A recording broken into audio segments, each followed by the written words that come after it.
especialista em ativos financeiros e avaliação de empresas. É sócio estrategista da JK Capital, assessoria em operações de fusões e aquisições e avaliação de empresas. Professor José Kobori, com os nossos agradecimentos e homenagens, passamos a palavra e toda a nossa atenção. Muito obrigado.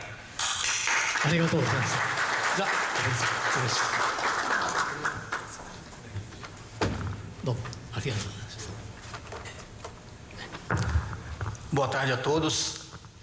Agradeço a presença e especialmente ao convite feita pelo senhor Hirata e Murata-san, e aproveito para dar as boas-vindas ao novo presidente Matsunaga-san. É muita honra estar aqui podendo fazer essa palestra, apesar de ser bastante comum para mim, mas como descendente da colônia, o legítimo Sansei, eu fico muito honrado e diria até um pouquinho nervoso, apesar do costume. Eu vou tentar ser bastante conciso e dar um panorama, um cenário primeiro econômico, né, do que estimula essas operações serem feitas no Brasil. Ao final da palestra, depois na saída, tem um guia que a Câmara Americana do Comércio pediu para que a gente editasse em inglês, para ser distribuída para investidores americanos, e eu já combinei com o Hirata-san, nós vamos editar também uma versão em japonês e disponibilizar para a Câmara japonesa. Também vai ser uma honra imensa. Uma rápida apresentação da JK Capital. Nós somos uma assessoria especializada, óbvio, em operações de fusões e aquisições, captação de recursos e avaliação de empresas, e tudo que gira em torno desse tema. Somos 5 sócios, né, dos quais um deles está aqui presente, é o Marcel Portugal. Cada um tem várias especialidades que se complementam, e a gente tem assessorado bastante operações chamadas de cross-border, onde envolvem vários países nos investimentos e nas captações. A sede fica aqui em São Paulo, né, como São Paulo é a maior cidade não só do Brasil como da América Latina, e a base dos negócios praticamente de todas as empresas que operam no país. E temos parceiros internacionais também em Nova York, Paris, que nos coloca numa rede aí de investidores que traz essas oportunidades não só de fora para investidores brasileiros, como leva as empresas brasileiras para captar recursos em empresas estrangeiras. Vamos entrar aqui então no panorama econômico. Assim como todos os investidores estrangeiros gostam sempre de olhar com a visão de longo prazo, o que ainda no Brasil a gente tem às vezes muita visão de curto prazo, esquece um pouquinho de se olhar investimentos médios e longo prazo. Mas o Brasil hoje faz 22 anos de que implementou o Plano de Estabilização Econômica, conhecido como Plano Real, e isso permitiu que o ambiente de negócios no Brasil evoluísse de uma forma mais consistente, né? Então, vou falar aqui de alguns indicadores econômicos. O nosso ambiente aqui de taxa de câmbio, apesar de isso aqui não tem muito a ver com o Brasil, né? Evolução da taxa de câmbio aqui na expectativa média do mercado, medido pelo Banco Central Brasileiro, né? Ele tem uma taxa de câmbio que continuará ascendente aqui, mas sem grandes choques, né? Mas a expectativa do mercado, isso aqui tem muito mais a ver com a mudança do ciclo econômico nos Estados Unidos, em que ele deve subir a taxa de juros nos Estados Unidos. Isso vai provocar uma valorização do dólar no mundo inteiro, e o Brasil não será diferente, mas atrelado aqui já uma realidade econômica diferente no nosso país, no Brasil. Isso não vai gerar grande choque, mas vai continuar levando a taxa de câmbio um pouquinho mais alta, o que gera, na realidade, oportunidades para investidores de outros países. Quando o dólar está muito mais valorizado, costuma-se aquecer o número de operações, de transações no Brasil, de empresas estrangeiras comprando empresas brasileiras.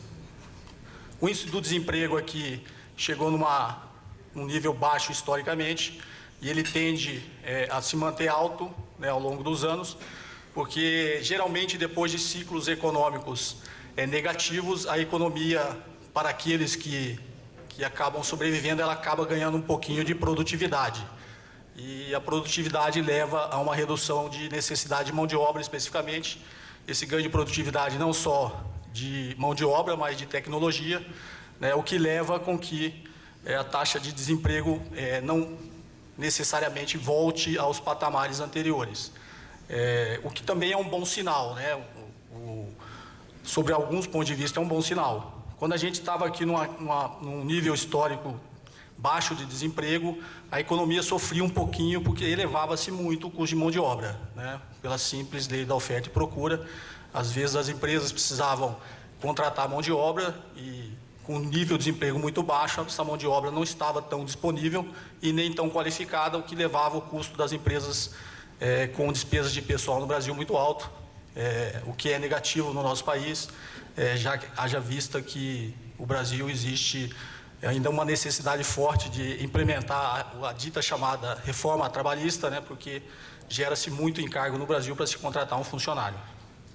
Então, isso aqui, apesar de, aparentemente, sobre alguns pontos de vista, ser um índice negativo, eu acredito que para as empresas não terá tanto impacto assim, porque isso também ajuda a melhorar as margens operacionais nas operações no Brasil.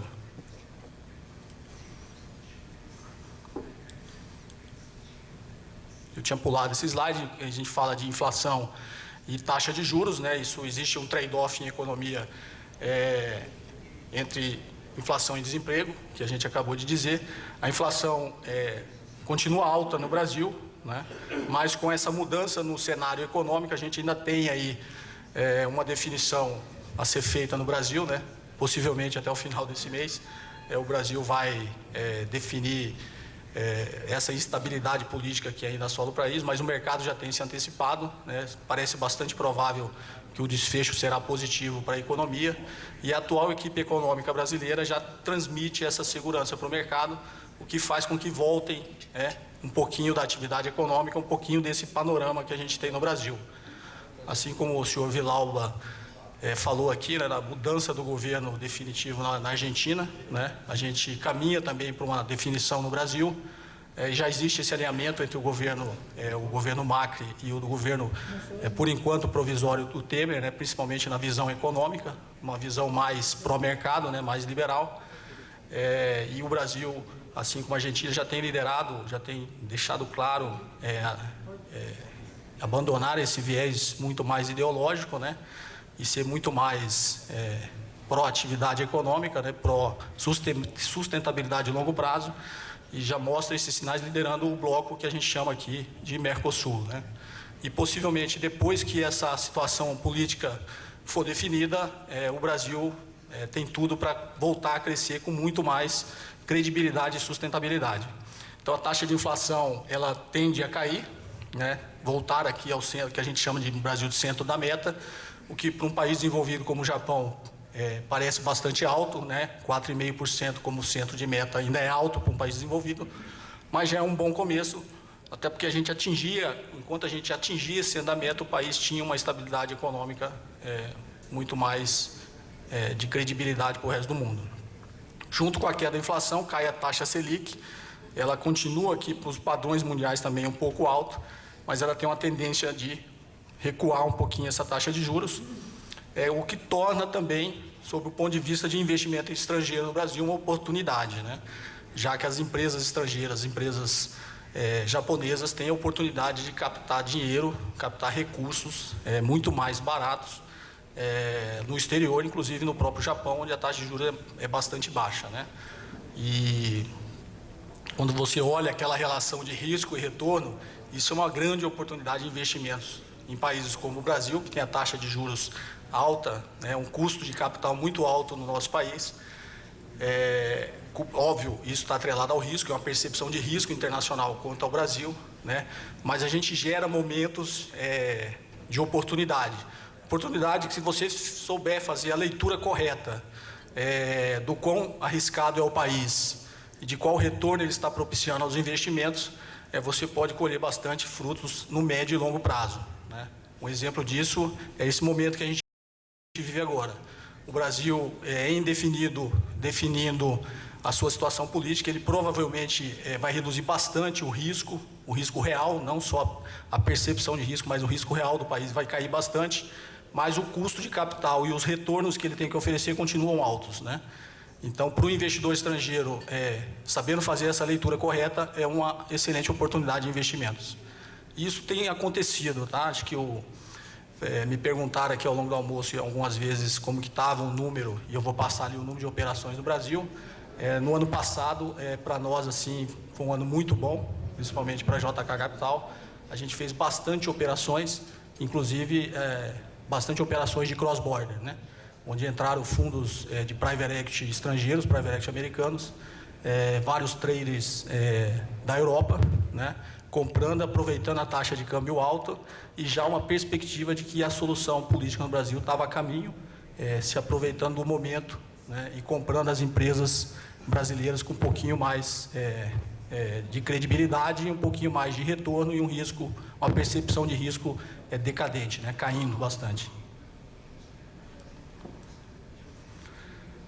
Então, esse aumento do investimento estrangeiro no Brasil, ele tem sido crescente, né? A gente sempre vê um repique aqui nos gráficos em 2010, 2011, né? Isso não é uma coincidência. O Brasil vinha, desde o governo Fernando Henrique, com a implementação do Plano Real, uma subida de indicadores de credibilidade bastante grande, mas em 2010, 2011, vocês devem saber o evento que foi, na realidade, a eleição desse governo, que está, inclusive, sob julgamento político, e depois desse ano, 2010, 2011, existiu realmente um recuo na percepção de risco do Brasil, né? Existiu um recuo aí nos investimentos, mas já existe uma tendência, como eu disse anteriormente, do mercado voltar a acreditar no Brasil, né? E voltar a investir, ter investimentos estrangeiros diretos no país. Então, isso tudo reflete num aumento, né? Quando se fala em investimento direto, investimento estrangeiro direto, estamos falando em investimento em ativos empresariais, né? Então, várias transações acontecendo no Brasil, transações de cross-border. A gente vê, principalmente aqui, isso aqui são as grandes crises, né, que ocorreu no Brasil. Aqui a última grande crise financeira do subprime americano, que acabou desencadeando uma grande crise financeira mundial, né? E as operações aqui, as operações de investidores estrangeiros entre diversas nacionalidades, né, ela tem até aqui, ó, uma participação maior do que as transações de M&A, de fusões e aquisições dentro do próprio país. Mas isso a tendência é sempre crescer, né? Foram, ano passado, 504 operações de fusões e aquisições envolvendo empresas de diversas nacionalidades. O Brasil, eu acho isso bastante óbvio para o mercado como um todo, para o mundo como um todo.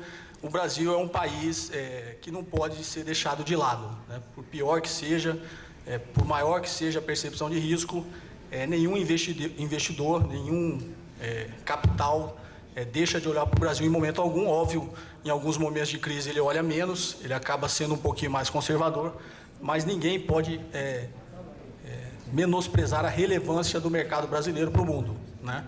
O Brasil é hoje a nona economia mundial. Existem perspectivas de que ela venha a ser a quinta maior economia do mundo nos próximos 20 anos. Vamos torcer para que ninguém faça uma grande besteira até lá, né? Mas tudo mais constante, como a gente diz em economia, né? Ceteris paribus, tudo mais constante. O Brasil caminha para ser a quinta maior economia do mundo, e se ela já não podia se deixar de lado, sendo a nona, muito menos sendo a quinta. O Brasil é um país de dimensões continentais, é um país de diversidades culturais e de um mercado consumidor imenso, né? O Brasil tem hoje mais de 200 milhões de habitantes, então qualquer empresa que queira ter alcance global, ela tem que ter uma participação no Brasil, né? Isso faz com que, novamente, a partir do momento que a gente resolva os nossos problemas no Brasil, esses investimentos voltem a ser feitos no Brasil com um pouquinho mais de intensidade. E por que as empresas, né? Primeiro, acho que hoje quase todas as empresas, inclusive as pequenas e médias, elas têm uma estratégia de crescimento via aquisições, né? Hoje muito mais fácil você crescer via uma aquisição, uma operação de M&A do que crescer organicamente, né? E muito menos risco também, principalmente num país como o Brasil, que existe, no final a gente vai falar um pouquinho sobre esses desafios dessas operações chamadas de cross-border. Existem vários desafios e o Brasil, infelizmente, ainda tem muitos, né? Em que o país ele tem peculiaridades que obrigam e fazem com que as operações sejam realmente voltadas muito mais para a aquisição de uma operação já funcionando, já trazendo retorno, do que você criar uma operação do zero ou tentar crescer a sua operação organicamente, né? O Brasil, a gente brinca aqui dentro do Brasil que o Brasil não é um país para amadores, né? Às vezes a gente acha que é fácil fazer negócio no Brasil, mas infelizmente o ambiente de negócio no Brasil ainda é um pouquinho hostil ao investimento. Mas, graças a Deus, estamos caminhando com uma situação melhor, mas a gente tem que ser sempre em mente, né, sempre no horizonte esses desafios. Então, as empresas crescem, participam de um processo de operações de fusões e aquisições por uma necessidade de aceleração de crescimento, né? Então, você vai lá e compra, e tiveram várias teses nos últimos 15 anos, 10 anos, teses de consolidação do mercado no Brasil, né? Teses na área de educação. Hoje a maior empresa educacional do mundo é a Croton, que é uma empresa brasileira, tem mais de 1 milhão de alunos. Ela fez todo esse crescimento via aquisições, comprando operações, faculdades que já tinham a sua operação e já tinham seus alunos, né? E teve ganhos na tese de investimento, era ganhar sinergia, melhorar os retornos e consolidar o mercado. Temos várias teses em andamento na área de saúde, né? Na área de saúde, de clínicas de medicinas diagnósticas, de hospitais, justamente uma necessidade também de se fortalecer no mercado, ganhar poder de mercado, poder de barganha, sempre em vista que o órgão antitruste brasileiro também está sempre de olho e também precisa ser levado em consideração quando estiver estruturando uma operação de fusões e aquisições.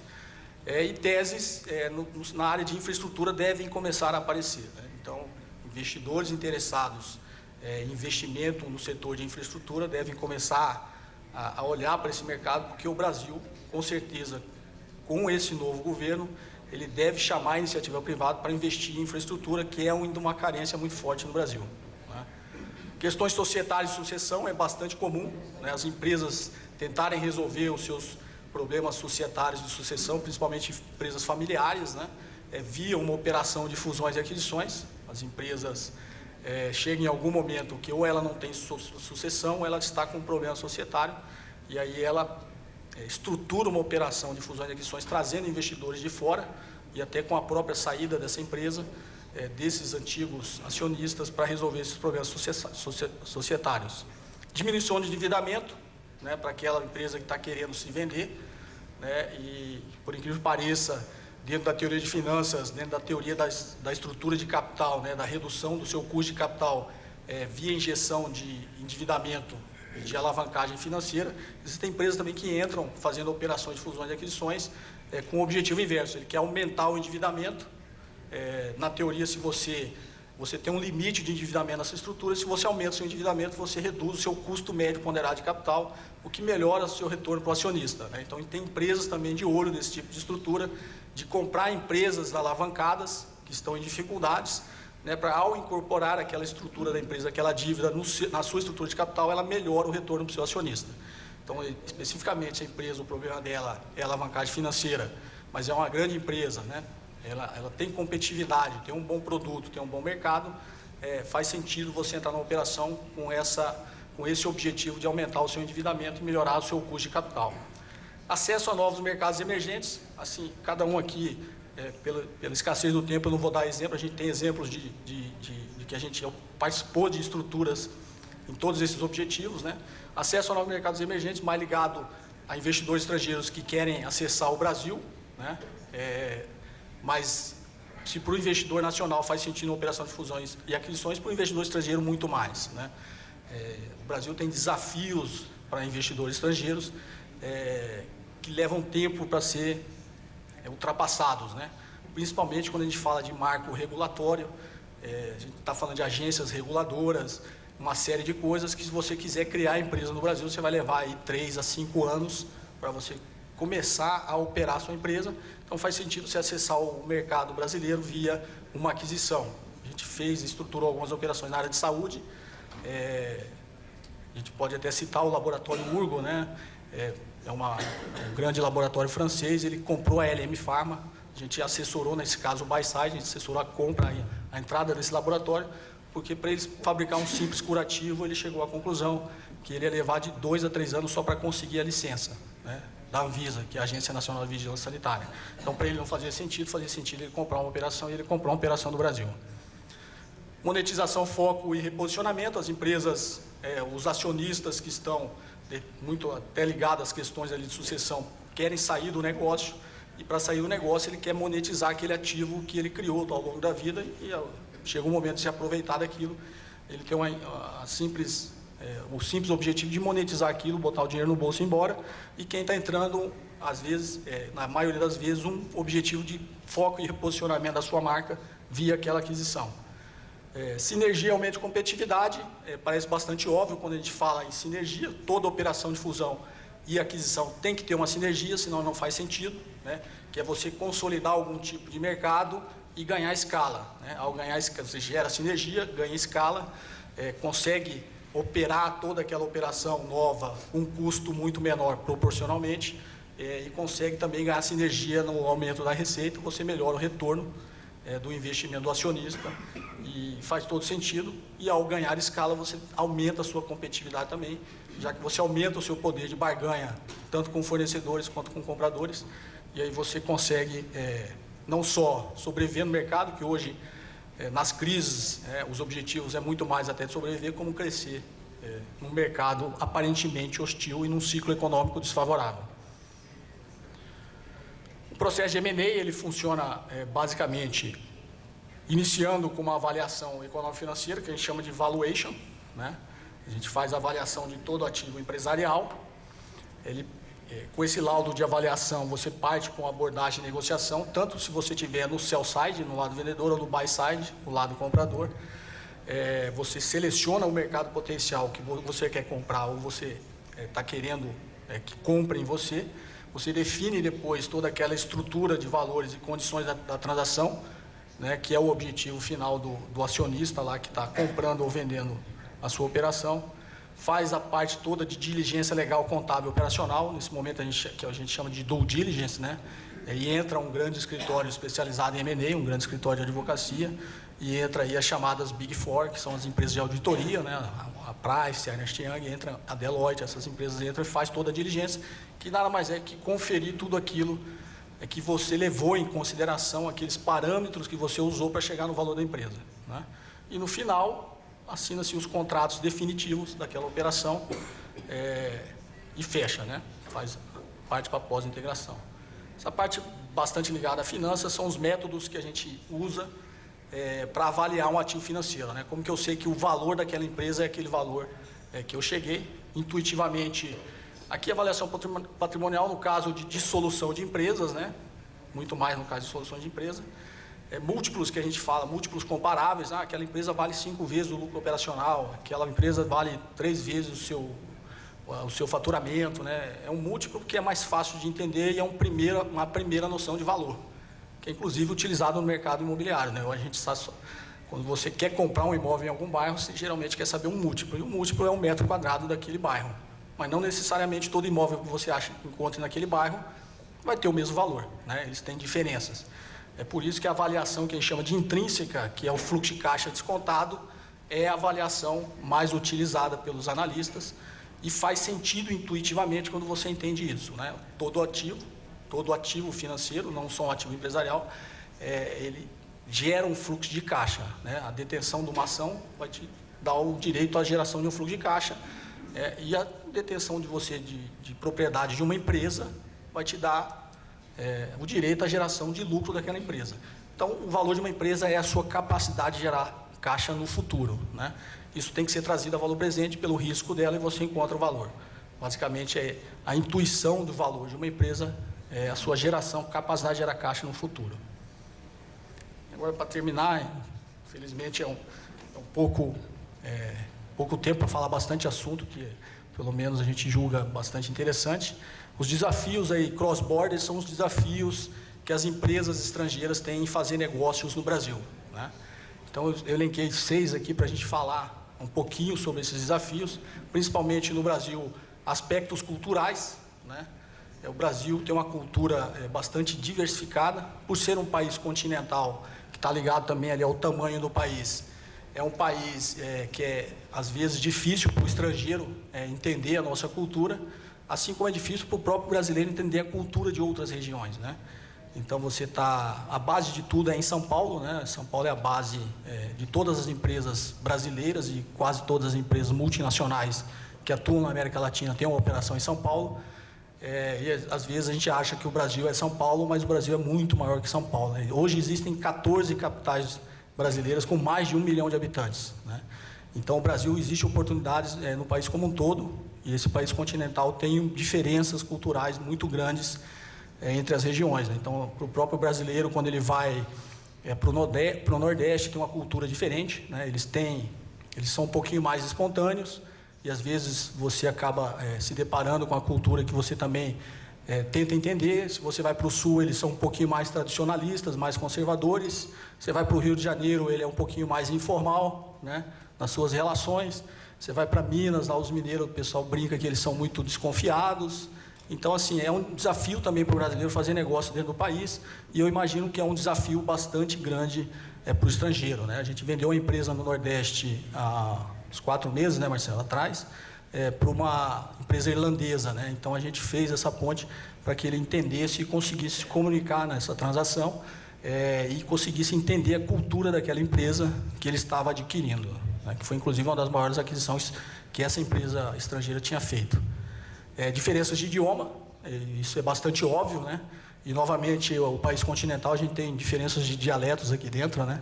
Às vezes você vai para algumas regiões, algumas palavras a gente também acaba não entendendo e acaba também decifrando, né? Então, o país realmente é um desafio para todos nós. Marco regulatório, o Brasil é um país ainda bastante complexo e burocrático, né? A gente tem agências de regulação em todos os segmentos do mercado. Então, se você quer comprar uma empresa aérea, você tem que ir lá e saber o marco regulatório